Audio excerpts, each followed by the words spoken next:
जरा सोचो दोस्तों कि अगर आपके पास ऐसी पावर आ जाए जिसमें आप सिर्फ अपने दिमाग के इस्तेमाल से किसी भी चीज को कंट्रोल कर सके, लेकिन चीज जितनी सीधी दिखती है उतनी है नहीं। कहानी की शुरुआत में हम एंड्रो को देखते हैं जिसकी जिंदगी अभी कुछ खास अच्छी नहीं चल रही। एंड्रो की मैन को कैंसर है और उसके पास इतने पैसे भी नहीं है कि वो अपनी मैन का ठीक तरीके से इलाज करवा सके, जिस वजह से वह हर दिन अपनी मैन को धीरे धीरे मरते हुए देखता है। एंड्रो के फादर एक फायर फाइटर है और टाइम के साथ साथ उन्होंने शराब पीना शुरू कर दिया, जिसके चलते वह अपनी जिंदगी का सारा गुस्सा एंड्रो को पीट कर उतारा करता था। एंड्रो सोचता है कि यह तो मेरे साथ होता ही रहेगा, इसलिए उसने अपने आप को बिजी रखने के लिए कैमरा खरीद लिया और उसने अपनी आसपास की लाइफ को रिकॉर्ड करना शुरू कर दिया। लेकिन वह जब अपने कैमरे के साथ स्कूल में जाता तो वहां भी बच्चे उसे परेशान करते और उसे पीटकर उसी कैमरे से उसकी ती को रिकॉर्ड करते। स्कूल की कुछ लड़कियों से कैमरा बंद करने को कहती है क्योंकि वह उन्हें काफी अजीब लग रहा था। एंड्रू का एक कजन था जिसका नाम मिट होता है और एक यही है जिसके साथ एंड इतना ज्यादातर समय अच्छे से बिताता है। फिर मैं तुमसे कहता है कि आज रात हमारे स्कूल में एनुअल पार्टी है और तुम्हें भी उसमें चलना पड़ेगा। अब एंड्रू लोगों से इतना ज्यादा इंटरेक्ट नहीं करता था, लेकिन सिर्फ रिकॉर्डिंग करने के लिए वो पार्टी में जाने के लिए तैयार हो जाता है। पता नहीं क्यों पर उसे अपने कैमरे के साथ बहुत ही लगाव हो गया था। फिर उसे रात को पार्टी में जाते हैं। एंड्रू को लगा कि आज रात को सब कुछ अच्छे से रिकॉर्ड करेगा, लेकिन तभी वहां खड़े आदमी को लगता है कि एंड्रूज की गर्लफ्रेंड को रिकॉर्ड कर रहा है, इसलिए वो एंड्रू को धमकी देकर वहां से भाग देता है। एंड्रू बाहर जाकर रोने लगता है कि तभी स्टीव नाम का एक लड़का उसके पास आता है। उसके पास आते ही एंड्रू बंद कर देता है क्योंकि बाहर से वो खुद को स्ट्रांग दिखाया करता था। तभी स्टीव उससे कहता है कि जल्दी चलो, हम एक बहुत ही कमाल की चीज मिली है और हम तुम्हारे कैमरे से उसे रिकॉर्ड कर लेंगे। फिर वह दोनों जंगल के रास्ते होते हुए खाली मैदान में आते हैं। सटेप के सारे दोस्त वहां से जा चुके थे, लेकिन यहाँ पर मत को देखते हैं जो कि वहां पर उनका इंतजार कर रहा था। उसे जगह पर एक अजीब सा हॉल था जो काफी गहरा था, लेकिन उन्हें पता था कि इससे पहले यहाँ पर कोई हॉल नहीं था, इसलिए उन्हें किसी भी हालत में ये जानना था कि वहां पर है तो है क्या। बाहर से वो छोटा सा दिखने वाला हॉल अंदर से एक बहुत ही बड़ी गुफा था। फिर अंदर जाने पर उन्हें वहां पर कुछ क्रिस्टल मिलते हैं। अभी क्रिस्टल द क्या, उन्हें इसका बिल्कुल भी आइडिया नहीं था। तभी वो लोग उसे छूने लगते हैं और क्रिस्टल को छूट ही वो लाल रंग में चमकने लगता है। इसके बाद उन तीनों की नाक से खून निकलने लगता है, पर इसका मतलब यह नहीं कि वो तीनों मार गए। फिर कुछ हफ्तों बाद हम उन तीनों को एक साथ देखते हैं और वो तीनों अपनी पावर्स की प्रैक्टिस कर रहे थे। ये काफी अजीब लग रहा था, पर यह पावर्स उन्हें क्रिस्टल से मिली थी। इन पावर्स को साइंटिफिक लैंग्वेज में टल्ली कहने से कहते हैं, जिसमें किसी का भी दिमाग इतना ज्यादा पावरफुल हो जाता है कि बस उसके सोचने से वो बिना किसी चीज को छुए उसे हिला डुला सकता है। अब वह पावर सन तीनों को मिली थी, लेकिन उनमें से एंड्रू बहुत ही जल्दी उनका इस्तेमाल करना सीख गया था और शायद इसीलिए अब उसे उसका कैमरा पकड़ने के लिए किसी की भी जरूरत नहीं थी। इसके बाद फिर से उसी जगह पर जाते हैं, लेकिन इस बार वहां पर कोई होल नहीं था क्योंकि आसपास की मिट्टी फिसलने की वजह से वो गुफा बंद हो चुकी थी। इसके बाद वो तीनों सोचते हैं कि आखिर इन पावर्स का किया गया जाए। अब वो तीनों दत्तो बच्चे ही, इसलिए वो ज्यादा से ज्यादा क्या ही सोच सकते। वो वहां से सीधा अपने स्कूल जाते हैं और अपने स्कूल की लड़कियों को परेशान करने लगते हैं। फिर वो एक रेस्टोरेंट में जाकर वहां की वॉटर्स को परेशान करते हैं, लेकिन फिर इतना ही नहीं, वो तीनों एक मॉल में जाकर वहां की चीजों को इधर उधर फेंकने रखते हैं और एक छोटी बच्ची को डराने लगते हैं। और वो तीनों वो सभी चीज कर रहे थे जिनके बारे में वो कभी सिर्फ सोचा ही करते थे। लेकिन अब यहाँ हद तो तब पार हो जाती है जब सड़क पर ड्राइव करते वक्त हैंडलूम के पीछे हॉर्न मरने वाली कार को सड़क से नीचे फेंक देता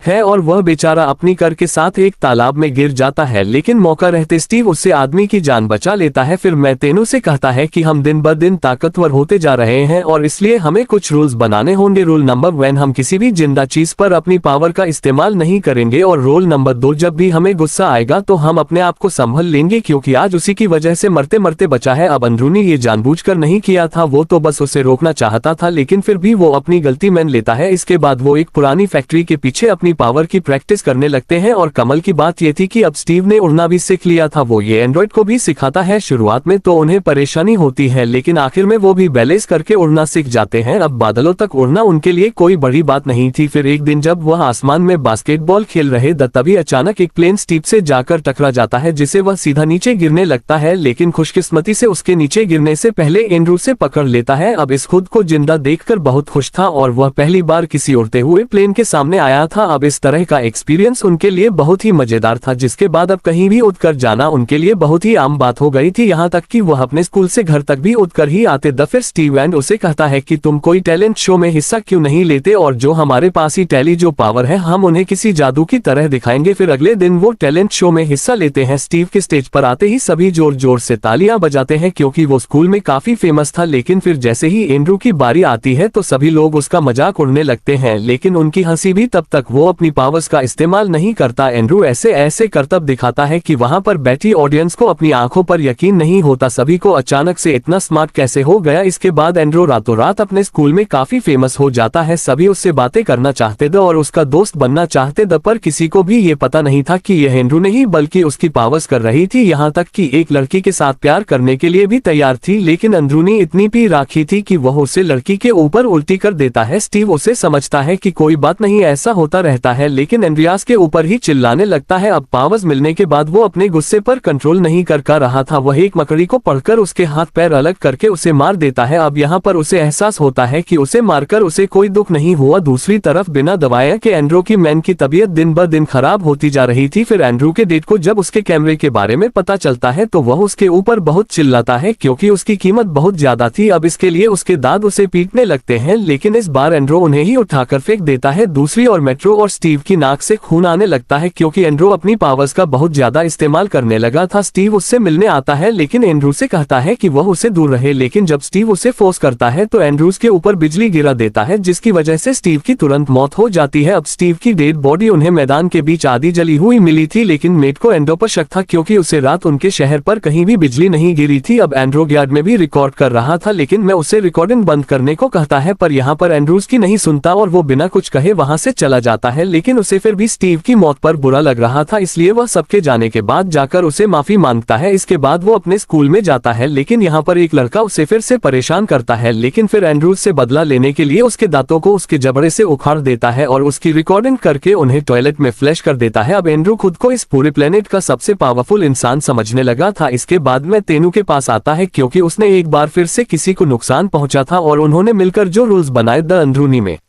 से किसी का भी पालन नहीं कर रहा था। लेकिन यहाँ पर एंड्रू को बहुत गुस्सा आता है क्योंकि वो अपनी मैन के लिए दवाइयां लेने जा रहा था और उसे लग रहा था कि मैं उसे समझाकर उसका टाइम वेस्ट कर रहा है। इसके बाद जब इंटर दवाइयां लेने जाता है तो मेडिकल स्टोर वाला उसे कहता है कि तुम्हारे दाद ने पिछली बार के भी पैसे नहीं दिए और ऐसे में हम तुम्हें और उधर नहीं दे सकते। अब एंड्रू के पास और कोई रास्ता नहीं था सिवाय चोरी करने का, इसलिए वो अपने दाद का फायर फाइटर सूट पहनकर कुछ लोगों को लूटने जाता है, लेकिन चेहरा ढकने के बावजूद भी वो लोग एंड्रू को पहचान लेते हैं और इसीलिए एंड्रू ने बुरी तरह मारता है और उनके पैसे लूट लेता है। पर सिर्फ इतने से पैसे काफी नहीं थे, इसलिए वह ग्रोसरी स्टोर में जाता है और वहां पर भी लूटपाट करने लगता है। दुकान का मालिक उसके ऊपर शूट करता है, लेकिन तभी एंड्रूज बुलेट को पेट्रोल पंप की तरफ मोड़ देता है, जिससे वहां पर बहुत बड़ा धमाका होता है और एंड्रू की बॉडी में आग लग जाती है। उसे तुरंत हॉस्पिटल में एडमिट किया जाता है और जब उसके दाद उससे मिलने आते हैं तो वो उसे कहते हैं कि उसकी मैन अब इस दुनिया में नहीं रही, लेकिन यहाँ पर भी वो इन सब का जिम्मेदार एंड्रू को ही ठहरता है। वो कहता है कि मुझे पता है कि तुम सब सन रहे हो, इसलिए इन सब के लिए मुझसे अभी माफी मांगो। उसके दाद उसका गला दबाने ही वाले थे, लेकिन तभी एंड्रू को होश आता है और उसे कमरे में एक बार फिर एक बड़ा धमाका होता है। दूसरी तरफ मटकी नाक से बहुत सारा खून निकलने लगता है क्योंकि एंड्रू अपनी पावर्स को उसे कर रहा था। फिर मैं तेनू को रोकने के लिए आता है, लेकिन यहाँ पर ऑलरेडी बहुत देर हो चुकी थी। एंड्रू अपने दांत को नीचे फेंक देता है, पर मैथ्यू ने नीचे गिरने से बचा लेता है, लेकिन आंद्रे को बिल्कुल भी पसंद नहीं आता, इसलिए वह उसके ऊपर एक हेलीकॉप्टर फेंक देता है और उसे कर समय उठाकर एक के ऊपर ले जाता है। उसे कर में मत की गर्लफ्रेंड भी थी जो कर के साथ ही नीचे गिरने लगती है, लेकिन तभी मैं उससे सही सलामत वहां से बाहर निकल लेता है। फिर वो एंड्रू को समझने की कोशिश करता है, लेकिन एंड्रू से बहुत नाराज था क्योंकि उसने उसके फादर को बचा लिया, इसलिए वो मेट को एक बस के नीचे कुचल देता है। मत बुरी तरह से घायल हो गया था, पर फिर भी वो उसे रोकने की पूरी कोशिश करता है, लेकिन आबिद ने अपने ऊपर से कंट्रोल खो दिया था, इसलिए वह लगातार अपने आसपास के लोगों को नुकसान पहुंचने लगता है। और फिर आखिर में उसे रोकने के लिए मैं तो उसके पीछे लगे स्टैचू के हाथ से भला निकलकर उसे एंड्रू के शरीर के आर पार कर देता है और यहाँ पर एंड्रू की मौके पर ही मौत हो जाती है। फिर पुलिस मेट को अरेस्ट करने आती है, लेकिन वहां से भाग जाता है। अब इसके कई हफ्तों बाद हम मेट को तिब्बत की पहाड़ियों में देखते हैं, जहाँ पर वह अपने साथ एंड्रू का कैमरा लेकर आया था। वह रिकॉर्डिंग स्टॉप करके एंड्रू से माफी मांगता है क्योंकि उसका उसे मरने का कोई इरादा नहीं था, लेकिन उसे मजबूरी में ऐसा करना पड़ा। फिर मैं उसे कैमरे को वहीं छोड़कर वहां से आगे चला जाता है और इसी के साथ यह कहानी यही खत्म हो जाती।